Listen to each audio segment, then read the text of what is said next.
mal du tout, Rico. On continue? Bonjour mes chers amis, bienvenue au Ciné-Club de Rico. Et aujourd'hui, je suis là pour vous parler d'un nouveau film de Spider-Man. Et oui, il y en a un autre qui est sorti. Ça faisait quand même quelques années qu'on n'avait pas vu Spider-Man. Mais il y a quand même des films de super-héros qui sortent assez régulièrement encore. On sent qu'il y a un genre d'essoufflement dans ces films-là. Les gens commencent à être un peu tannés, avec raison. Il y a plein de séries télé, il y a plein de films avec des héros costumés. On commence à en avoir plein le cul. Et il faut dire que la qualité aussi a baissé un peu avec les années. Moi, j'en aime quelques-uns malgré tout.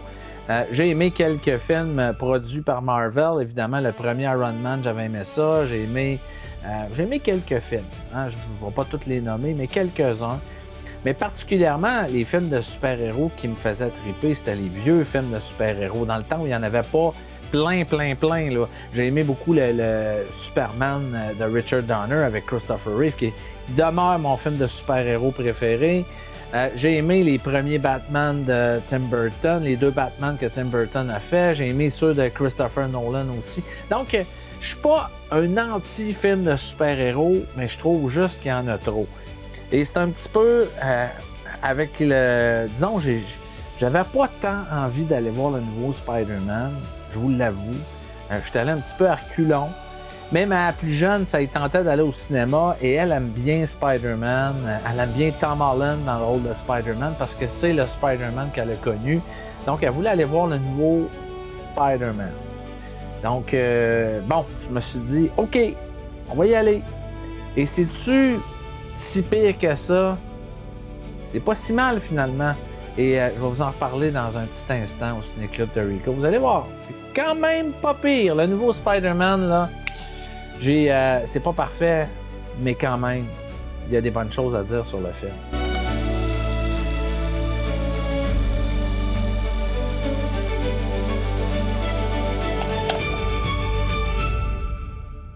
Bon, oui, mes amis, un nouveau Spider-Man avec Tom Holland qui reprend le rôle pour la 7e fois.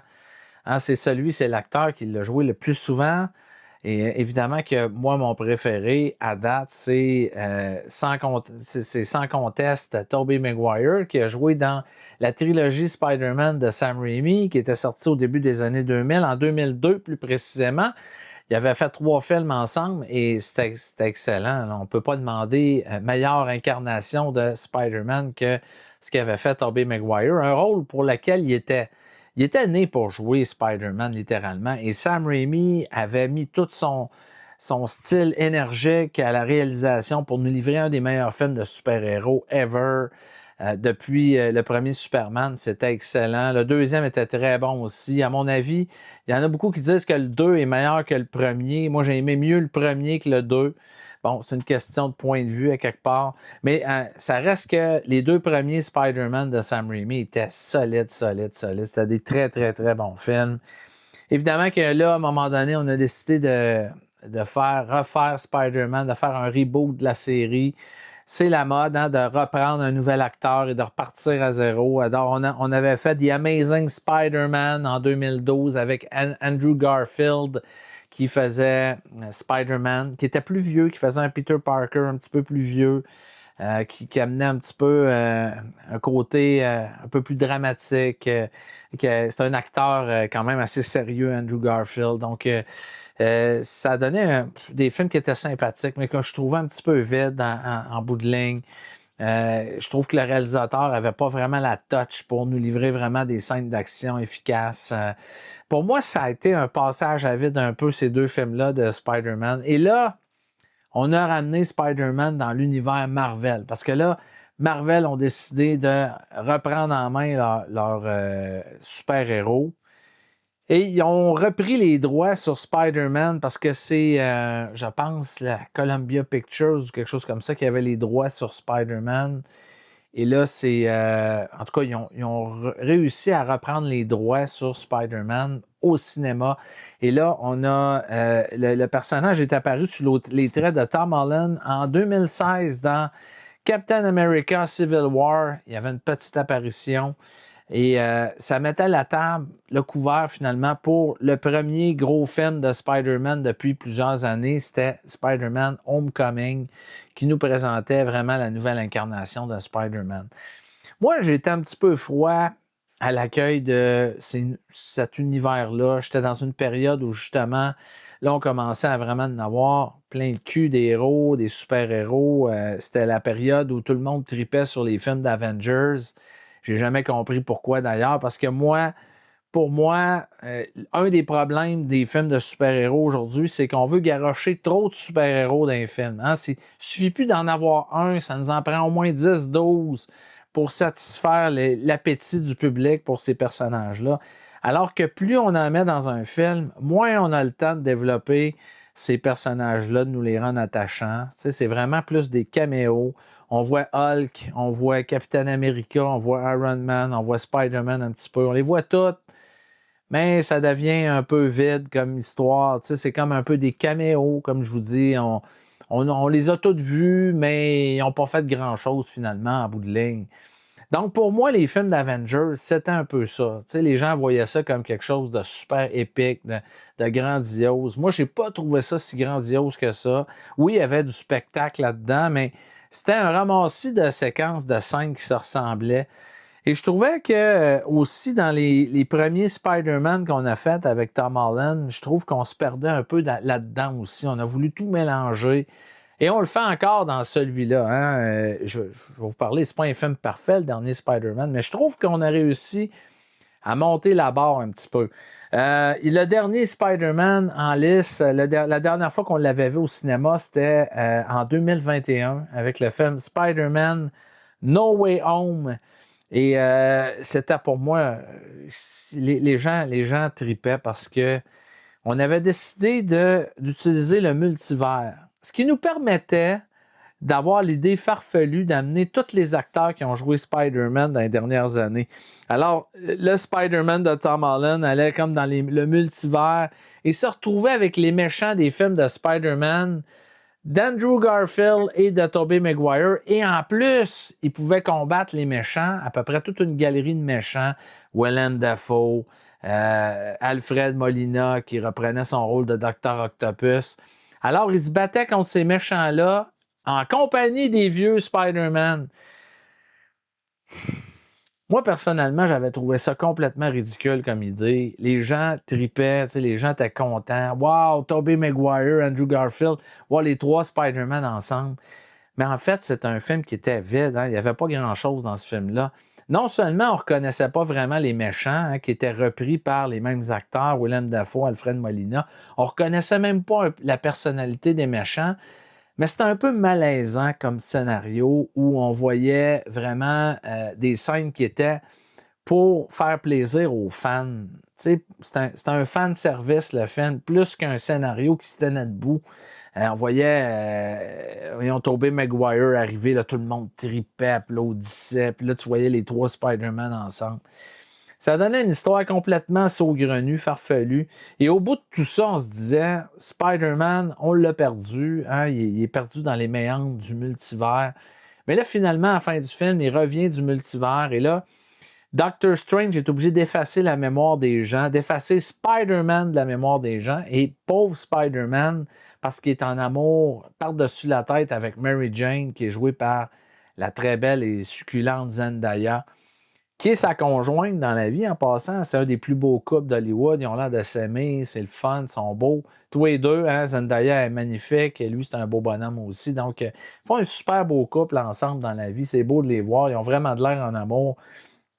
Et ça transparaît évidemment à l'écran quand on les voit ensemble.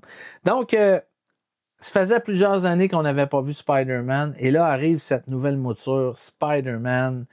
Brand New Day. Hein? Depuis ce temps-là, il y en a coulé de l'eau sous les ponts. Il y a eu beaucoup de films de Marvel que j'ai pas vus. La plupart. Dans les 5 dernières années, j'ai pas vu ce qui est sorti de Marvel. Donc, vous vous doutez bien que parfois, j'étais un petit peu confus. Par moments dans le film, hein, je me retrouvais avec des personnages que je connaissais pas vraiment, ou je connaissais pas vraiment le contexte dans lequel ces personnages-là étaient rendus. Donc, on reprend l'histoire de Spider-Man qu'on a laissé avec No Way Home, un film qui était complètement pourri. Et là, on a voulu remonter la barre. On est allé chercher un réalisateur différent parce que c'était John Watts qui avait fait les autres films. Et là, on a été chercher le réalisateur Destin Daniel Cretton, qui est le réalisateur qui avait fait l'excellent film La légende de Shang-Chi, qui est un de mes films de Marvel préférés. Hein. J'avais trouvé ça super beau. C'était un hommage un peu au film de la Shaw Brothers. Il y avait des scènes d'arts martiaux qui étaient super belles dans ce film-là. J'avais adoré ça et c'était bien réalisé. C'était très, très, très bien fait, La légende de Shang-Chi. J'avais trouvé ça très divertissant. Ça faisait différent aussi des autres films de Marvel. Alors, on est allé chercher ce réalisateur-là pour faire le nouveau Spider-Man et je dois vous le dire tout de suite, au niveau de la réalisation, on tombe vraiment une grosse coche au-dessus des autres films qu'on a vus avant. Un réalisateur qui l'a vraiment qui est vraiment plus chevronné pour nous donner des bonnes scènes d'action, pour nous livrer des bonnes scènes dramatiques. Et cette fois-ci, bien, Spider-Man est dans la tourmente un peu. Hein. Il est solitaire, il n'a plus d'amis. Sa bien-aimée Mary Jane ne se souvient plus de lui. Lui, il la regarde dans des petites vidéos hein, il la suit sur les réseaux sociaux. Et disons que ça le perturbe. Hein. Il aimerait ça être avec elle, mais en tout cas, pour son bien-être, il a dû être effacé de sa mémoire. Donc, il est tout seul et il combat le crime. Il aide les policiers à combattre le crime. On voit tout un montage au début où il affronte toutes sortes de vilains. Et ça nous rappelle la vieille série Spider-Man qu'on regardait, les vieux dessins animés, parce qu'on voit toutes sortes de vilains colorés, hein, qui ont toutes sortes de looks particuliers. Alors Spider-Man en découle avec un peu tout ce monde-là. On voit un peu son quotidien au début du film où il affronte tous ces personnages-là. Il habite dans un appartement tout seul où il fait des expériences un peu. Il est devenu comme un peu un genre de scientifique, Spider-Man, où il expérimente différents trucs. Et évidemment qu'il va avoir rapidement une intrigue qui va nous replonger parce que là, il arrive une situation, disons, une nouvelle menace assez importante qui va faire que Spider-Man va devoir sauver, encore une fois, la ville de New York de quelque chose d'assez épouvantable. Évidemment qu'il va devoir sauver par la même occasion la vie de Mary Jane.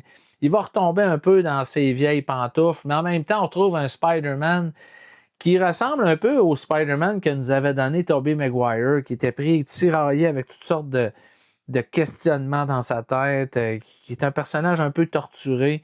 Eh bien, Tom Holland nous livre vraiment un Spider-Man un petit peu plus mature là-dedans, hein, qui est tourmenté, qui a des problèmes un peu à subir le poids de sa responsabilité de défendre la population contre les méchants. Le film est rondement mené. Je ne veux pas trop vous donner de détails, mais je sais vous allez voir encore des caméos de différents super-héros, mais on n'a pas exagéré cette fois-ci. On n'a pas... disons qu'il va faire équipe dans le film avec le Punisher, qui est un super-héros qui n'est pas un super-héros dans le fond. C'est un genre de... le Punisher, c'est un peu comme un genre de John Rambo. Il représente un peu le héros d'action des années 80. C'est un héros complètement à l'opposé de Spider-Man, qui aime les armes à feu, qui est une espèce de gros tough, dur à cuire. Mais il va se créer une alliance entre les deux personnages qui va être amusante dans le film. Le contraste des deux personnages fait que c'est amusant de les voir ensemble. Ils vont devoir s'associer, le Punisher et Spider-Man, pour combattre une nouvelle menace. Un héros que vous avez probablement vu dans un autre film de Marvel, mais je ne vous dis pas c'est qui. Je ne veux pas vous faire la révélation, je veux vous laisser la surprise. Le film est quand même rondement mené, il y a des bonnes scènes d'action. Tom Holland n'a jamais été aussi bon dans le rôle de Spider-Man. Il est excellent là-dedans. Zendaya aussi est magnifique. Et on sent justement que ça paraît, hein, deux acteurs qui sont en amour dans la vie. On voit vraiment les étincelles que ça fait à l'écran, la chimie. C'est là. Et évidemment qu'il y a des caméos. On voit Hulk dans le film. On voit Bruce Banner et Hulk c'est le même acteur qui reprend le rôle de Hulk. Et là, on parle de l'acteur Mark Ruffalo, hein, qu'on n'avait pas vu depuis un certain bout de temps. Je pense que c'était depuis Avenger Endgame, à moins que je me trompe. C'est vrai qu'il y a eu beaucoup d'autres films de super-héros depuis. Donc, il fait une apparition et on est quand même content de le voir. On comprend pas trop le contexte où il est rendu dans la vie. Il y a d'autres personnages, quelques autres personnages qui semblent être des héros que j'ai pas vu. Il y a Florence Pugh qui joue un rôle d'une héroïne là-dedans, qui semble être liée un peu à Black Widow. Donc, je connais pas un peu l'historique un peu de tous ces personnages-là. Mais ça ne m'a pas empêché quand même d'avoir du plaisir et d'avoir du fun et de me laisser aller cette histoire-là. J'ai particulièrement apprécié Tom Holland cette fois-ci et je trouve qu'il a vraiment trouvé le ton juste pour jouer un Spider-Man qui est attachant, qui est en même temps torturé, qui vit toutes sortes de choses dans sa tête et le ton du film est intéressant. Je trouve que c'est un des bons Marvel qui est sorti depuis un bon bout de temps. En tout cas, j'ai eu beaucoup de plaisir à le regarder. C'est sûr que le film a des défauts. Le gros défaut du film, c'est qu'il dure 2 heures et demie.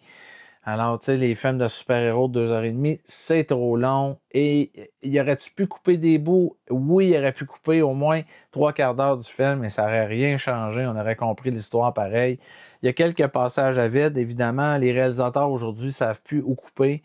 Je pense qu'on aurait gagné beaucoup, beaucoup à couper une bonne demi-heure, 3/4 d'heure de ce film-là. Mais c'est bien réalisé, hein? C'est le réalisateur de Shang-Chi. Il sait faire des bonnes scènes d'action. D'ailleurs, il a introduit encore une fois le petit côté arts martiaux là-dedans. À un moment donné, Spider-Man affronte des ninjas. Alors, c'est intéressant, c'est le fun. On retrouve un peu le côté asiatique, le côté qu'on retrouvait dans Shang-Chi, dans cette scène-là où Spider-Man affronte dans une séquence une armée de ninjas. Donc, j'ai trouvé ça le fun. Il y a des grandes scènes spectaculaires. Donc, les fans de films de super-héros vont y trouver leur compte.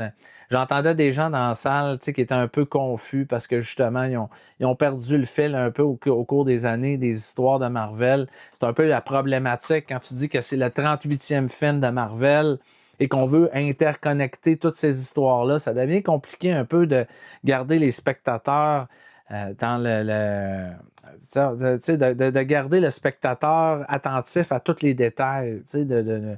On vient un peu perdu à certains moments. Mais en général, l'histoire, ça tient bien. C'est le fun, c'est un bon divertissement, un bon film d'été. Donc, je donnerais quelle note à Spider-Man Brand New Day? Je pourrais donner un bon 3,5 sur 5. J'ai beaucoup, beaucoup aimé. C'était bien meilleur que Supergirl que je suis allé voir il y a quelques semaines avec ma fille. Avec Millie Alcock qui faisait le rôle de Supergirl. Et ça fait partie ça, du nouvel univers qu'a voulu créer James Gunn. Hein? Ça avait commencé avec le nouveau Superman que j'ai pas eu l'occasion de voir encore. J'étais allé voir Supergirl. Et il y a eu toute une polémique. On a entendu toutes sortes d'histoires dans les dernières semaines. Les gens disaient que l'actrice n'était pas assez belle pour faire Supergirl. Des commentaires que je trouvais complètement dégueulasses. Je trouve que justement sur Internet, il y a du monde qui devrait apprendre à se fermer à gueule. Tu sais, tu commences pas à juger des affaires de même, puis d'être méchant en jugeant le physique d'une actrice que tu trouves pas de ton goût. Moi, personnellement, j'ai trouvé que l'actrice était magnifique. Je l'ai trouvée super bonne. Elle avait tout ce qu'il faut pour jouer Supergirl. Elle est magnifique, une beauté absolue. Il y a des gens qui disaient ah, elle n'est pas assez belle, elle n'est pas assez ci, elle n'est pas assez ça. Bon, tu sais, je veux dire, il y a toujours du monde pour chier sur n'importe quoi. Mais ceci étant dit, Supergirl, le film n'est pas bon. Qu'est-ce que tu veux, le film, il n'est pas bon. Donc, je suis allé le voir. On a voulu faire quasiment un genre de Mad Max dans l'espace avec Supergirl.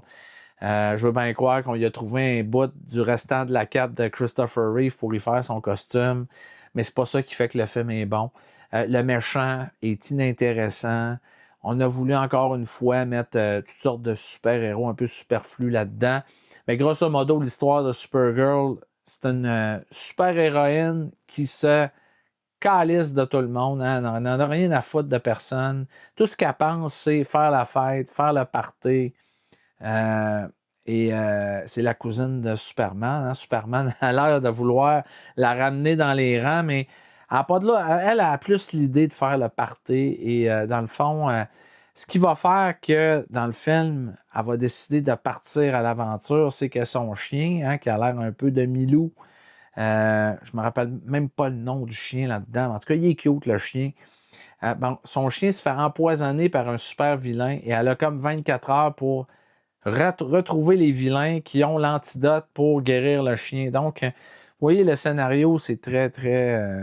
c'est pas terrible. Hein? On aurait pu se forcer un peu plus que ça, mais en tout cas, il reste que c'est vraiment ordinaire. Tu sais, Supergirl, là, non, non, non, c'est pas terrible. C'est pas terrible. Donc, Supergirl, j'en avais pas fait la critique. Hein? Je ne m'étais pas garoché pour faire la critique de Supergirl, mais je donnerais peut-être on va dire un 2 étoiles sur 5 à Supergirl. Je suis généreux, là. Hein? Mais l'actrice était bonne. Donc, voilà. Et l'Odyssée de Christopher Nolan, hein? J'en ai pas parlé avant parce que tout le monde en parlait. Je me suis dit, pourquoi donner mon opinion sur l'Odyssée? Tout le monde l'a déjà vu, tout le monde s'est déjà fait son idée sur ce film-là. Mais pour les quelques-uns qui voudraient avoir ma critique de l'Odyssée, je ne ferai pas une critique qui va durer une demi-heure. Je peux vous dire que j'ai trouvé le film spectaculaire. Je ne l'attendais pas, ce film-là, je ne le sentais pas. Quand j'avais vu la bande-annonce, j'avais l'impression que Nolan passerait à côté du sujet. Les bandes-annonces n'avaient pas capté mon attention tant que ça. Et finalement, le film est pas mal bon. C'est un film vraiment épique. Hein? Ça raconte l'histoire d'Ulysse, hein, avec son parcours, hein, qui va participer au siège de Troie et qui, là, après ça, est pris de toutes sortes de remords. Il va être pris avec le poids de ses actions, avec la colère des dieux, hein, qui s'en prennent à lui. Lui et son équipage vont devoir affronter toutes sortes de dangers. C'est spectaculaire comme film. Ça respecte un peu l'idée de faire un film de ce genre-là de façon un peu plus sérieuse. Hein? On a voulu aborder ça plus sérieusement. On sait que ce genre de film-là, les films disons, les histoires d'aventure basées sur la mythologie grecque, c'était souvent des films d'aventure spectaculaires comme le Choc des Titans. On allait vraiment dans le côté un peu plus spectaculaire. Là, on a voulu vraiment mettre l'accent sur le côté dramatique de l'œuvre. Il y avait eu, il y a quelques années, un autre film dans ce genre-là qui était le film 3 de Wolfgang Peterson avec Brad Pitt. Il y en a beaucoup qui avaient critiqué ce film-là, qui disaient que c'était pas un bon film. Moi, j'avais aimé ça, 3. C'est sûr que les gens vont dire, OK, ils vont toujours comparer ça avec le matériel d'origine. Est-ce que c'est respectueux de l'histoire d'origine? Des fois, on prend des libertés. Évidemment, Christopher Nolan, moi, j'ai pas lu l'Odyssée, mais apparemment qu'il a pris des libertés quand même. Il a réinterprété le récit un peu à sa façon. Mais c'est bien fait, c'est super spectaculaire. Wolfgang Peterson aussi avait fait ça avec 3 dans le temps. Disons qu'il avait remanié un peu l'histoire un peu à sa guise pour faire un film ultra spectaculaire.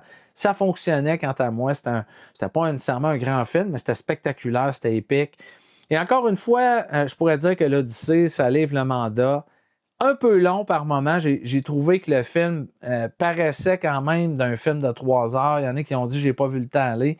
Moi, j'ai trouvé qu'il y avait quand même des lourdeurs un peu là-dedans.